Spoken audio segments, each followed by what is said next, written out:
سب کہتے ہیں کہ ہم حضرت آدم علیہ السلام کے بچے ہیں، پر حضرت آدم علیہ السلام دنیا کے سب سے پہلے انسان تو نہیں تھے؟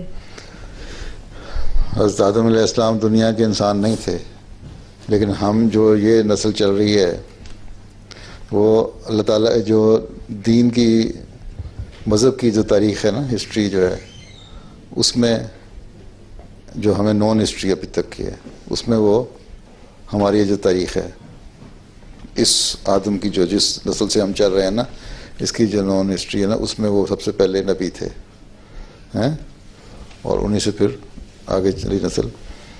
حضرت ابن عربی حج کر رہے تھے، غالباً ابن عربی تھے، تو حج کرتے کرتے انہوں نے نظارہ دیکھا کچھ لوگ اور بھی حج کر رہے ہیں، تو انہوں نے ان سے پوچھا کہ تم بھی آدم کی اولاد ہو؟ تو اس نے پوچھا کہ آپ کس آدم کی بات کر رہے ہیں؟ دنیا میں تو ہزاروں آدم گزرے ہیں، ٹھیک ہے نا؟ تو آدم علیہ السلام کی ہم اولاد تو ہیں، لیکن یہ پہلے انسان دنیا کے نہیں تھے۔ وہ جو ایبوریجنز ہیں آسٹریلیا میں، پتہ ہے نا، پرانے لوگ جو ان کے وہاں کے نیٹو پرانے ہیں آسٹریلیا میں مثلاً، وہ اپنے آپ کو اپنی ہسٹری بتاتے ہیں 45,000 سال پرانی۔ آدم کی تاریخ صرف 6,000 سال کی ہے،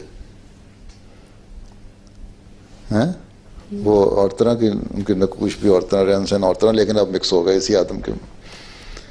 تو یہ کہنا کہ صرف یہی پہلے انسان تھے، زندگی دنیا کی زندگی 6,000 سال پرانی نہیں ہے، یہ تو اربوں سال پرانی ہے۔